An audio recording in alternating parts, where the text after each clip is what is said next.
Jai Hind viewers, on behalf of Sri Shakti Defence Academy Lucknow, I welcome you on this show. I am Major General S.K. Singh. एक English की कहावत है कि water water everywhere not a drop to drink. उसी तरीके से इसको oil में भी इसके लिए लागू होती है कि oil oil everywhere not a drop to fill. यानी कि ऑयल जो ऑयल प्रोड्यूसिंग नेशन है वहाँ पर है, थोड़ी बहुत तबाही ईरान ने वहाँ पे मिसाइल्स फायर करके कम की है उनकी कैपेसिटी को, लेकिन ऑयल रिजर्व्स काफ़ी हैं और ड्राइंग कैपेसिटी उन लोगों के पास है। लेकिन उसके बावजूद जो है यहाँ पर लंबी लंबी कतारें लगी हैं, लंबी लंबी लाइनें लगी हैं, पेट्रोल पंप हो चाहे वो सिलेंडर्स के लिए हों, गैस के लिए हों।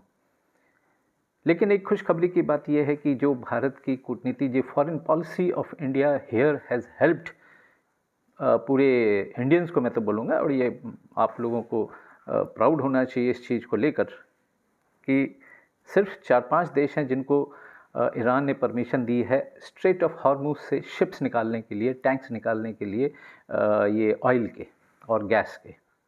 और ये कौन कौन से देश हैं? Russia, China, Korea, Pakistan and India. तो इंडिया उस देश में शामिल है। अब पाकिस्तान तो शिया देश हैं, इनकी आपस में काफ़ी बनती है। End of course Iran is part of that block of the regional cooperation, आप कह लीजिए, between Iran, Russia and China, और साथ में नॉर्थ कोरिया भी। और इसमें एक कंट्री और भी है, वो है इराक, जिनको की परमिशन दी है। तो सिर्फ इन्हीं के जहाज़ सेफली क्रॉस कर सकते हैं। तो आने वाले समय में इस already about 12 ships way lined up yesterday, जो कि आज मुझे पूरा यकीन है क्रॉस करके कभी भी वो पहुंचने वाले होंगे भारत के पोर्ट्स पर। And 19 more are lined up. जाने वाले खाली टैंक्स भी हैं जो कि क्रॉस कर चुके हैं, वो भी रिफिल हुए। तो ये कहने का मतलब ये है कि आने वाले समय में अभी कोई सी प्रकार की कोई ऑयल की किल्लत नहीं होने वाली है। तो इसलिए कृपया करके एक तो होर्डिंग आप लोग बंद करें, थोड़ा सा पेशेंस रखें, जहाँ ज़रूरत है वहीं पर ही जाएं गाड़ियों से। अदरवाइज़ और भी मीन्स हैं जहाँ से आप पुलिंग इन कर सकते हैं, साइकिल का इस्तेमाल कर सकते हैं, बहुत सारे मीन्स हैं। पब्लिक ट्रांसपोर्ट का इस्तेमाल करें। तकलीफ़ है और मुझे पूरा यकीन है कि Indians are great in their tolerance and they have always cooperated with the Indian government, किसी की भी सरकार हो। अब डीमोनेटाइजेशन का देखिए ज़माना आया था, लेकिन उसके बाद भी we understood, the Indians have understood the aim क्या था, and they all cooperated, positive response. तो उसी प्रकार अभी भी पॉजिटिव रिस्पांस सारे सिटीजन दिखा रहे हैं, ये बड़ी अच्छी बात है। तो मैं बात कर रहा था कि इंडिया की फॉरेन पॉलिसी, इंडिया की फॉरेन पॉलिसी, आज जो लोग बात करते हैं, जो लोग उंगलियां उठाते हैं इस सरकार के ऊपर कि देखिए क्या पॉलिसी रही है, टोटल फेलियर, ये वो, उसके बावजूद no other country has been able to get the oil tankers out.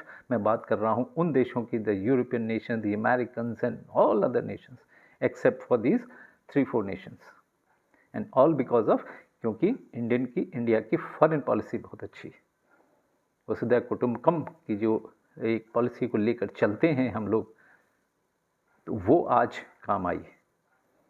तो ये अच्छी खबर है। आने वाले समय में इसकी ये सब जो थोड़ी सी जो भी परेशानियां हैं, थोड़ा से जो डिलेज हैं in the delivery of the gas हो या ऑयल हो या अपना पेट्रोल डीजल, इन सब में अब सुधार आएगा। सेंसेक्स भी देखिए, सेंसेक्स में भी उछाल आया है। So world Sensex, world economy पे अब इवन दी जो बैरल की, ऑयल बैरल की जो कॉस्ट है पर बैरल, वो भी जो है 120 से उतर के तकरीबन now it is hovering around $100 पर आ गया है, और मुझे पूरी उम्मीद है कि आगे और भी कम होगा। अब इस युद्ध में ऑयल को लेकर जीत किसकी हुई, मैं सिर्फ आज ऑयल के फैक्टर की मैं बात करना चाहता हूँ। अब ऑयल में देखिए ईरान ने बहुत ही खूबी से फ़ायदा उठाया है। जितने भी अदर ऑयल प्रोड्यूसिंग नेशंस हैं उनकी कैपेसिटी को कम किया है, और उसे पूरा यकीन था कि कभी न कभी समझौता जब भी होएगा on the table, they will have a chance to say कि अगर ठीक है हम आपकी न्यूक्लियर वाली जो डिमांड है, न्यूक्लियर बॉम्ब नहीं बनाएंगे, लेकिन remove the sanctions. The moment sanctions are removed, Iran जो है ऑयल का एक्सपोर्ट शुरू करेगा। नो बडी कैन कंट्रोल, चाहे वो अमेरिका हो, बड़े बड़े देश हों, कोई नहीं कंट्रोल कर सकता, ये खुद ईरान एक्सपोर्ट करेगा and their economic conditions will improve. तो आने वाले दिन ईरान के लिए बहुत अच्छे होने वाले हैं, एंड उनका पलड़ा भी मैं बोलूं कि इस मामले में काफ़ी हद तक उनकी तरफ जाता है ये युद्ध। और भारत तो हमेशा से ही विजयी रहा है इस क्षेत्र में, और उसने हर वॉर जोन से चाहे अपने सिटीजन्स को निकाला हो, चाहे वहाँ से रसद निकाली हो, हमेशा भारत आगे रहा है। तो इस वीडियो में इतना ही। हमारे इस वीडियो को लाइक करें, शेयर करें, हमारे चैनल को सब्सक्राइब करना मत भूलिएगा। जय हिंद।